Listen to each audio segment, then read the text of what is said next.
Saudara-saudariku terkasih, salam, salam sehat dan sukacita selalu, berkah dalam. Sudahkah kita memberi senyum hari ini? Kamis 31 Oktober 2024. Kita awali permenungan kita dengan tanda kemenangan Kristus. Dalam nama Bapa dan Putra dan Roh Kudus. Amin. Permenungan kita diambil dari Injil Lukas bab 13 ayat 31 sampai 35.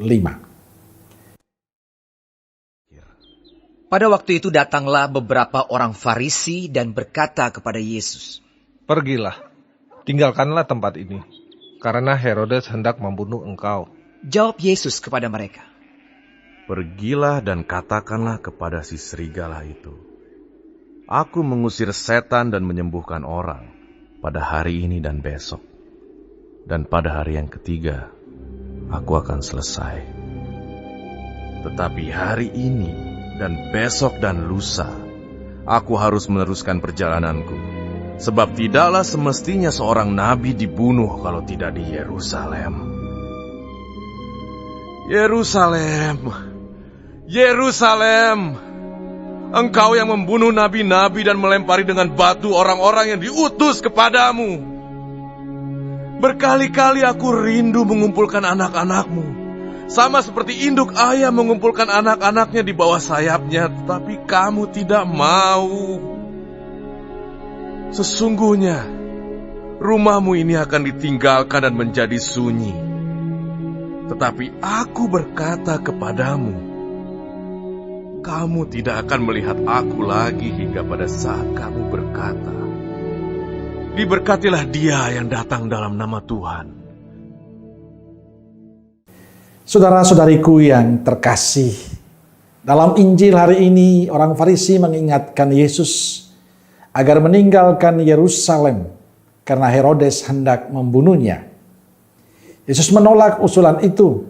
Ia akan tetap melanjutkan perjalanannya menuju Yerusalem. Ia sadar Yerusalem adalah tempat dibunuhnya para nabi. Namun ia bertekad untuk tetap tinggal karena didorong akan kerinduannya pada umat Tuhan. Keputusan Yesus untuk tetap tinggal sebenarnya serius. Karena konsekuensinya dia akan ditolak, akan mengalami penderitaan dan bahkan dianiaya. Tapi Yesus mengambil pilihan itu karena ia merindukan Yerusalem yang penuh damai.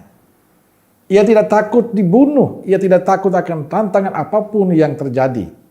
Ia tetap memilihnya demi kedamaian Yerusalem. Ada sebuah kerinduan yang begitu besar akan Yerusalem yang damai, tenang, penuh sukacita. Tapi Yerusalem menolak Yesus. Di kota itu tidak ada lagi rasa takut akan Tuhan. Yerusalem dikenal kota yang keras melawan para nabi. Banyak nabi yang dibunuh.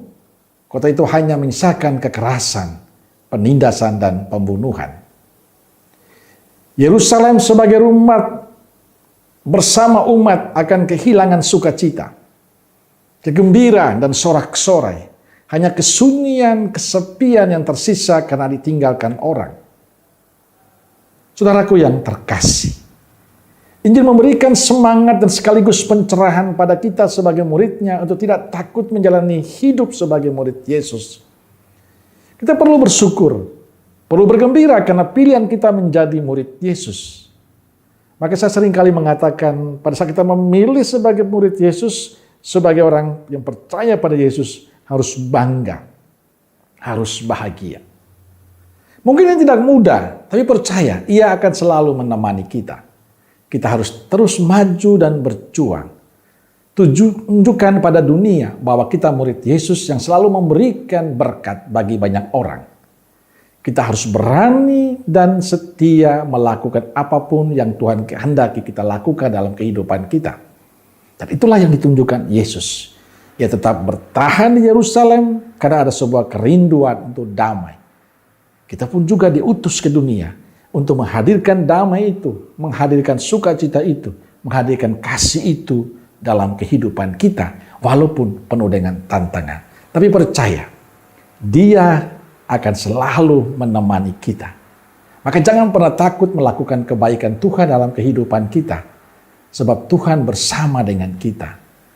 Sebaliknya kita harus takut kalau kita mengkhianati cinta dan perintah Tuhan.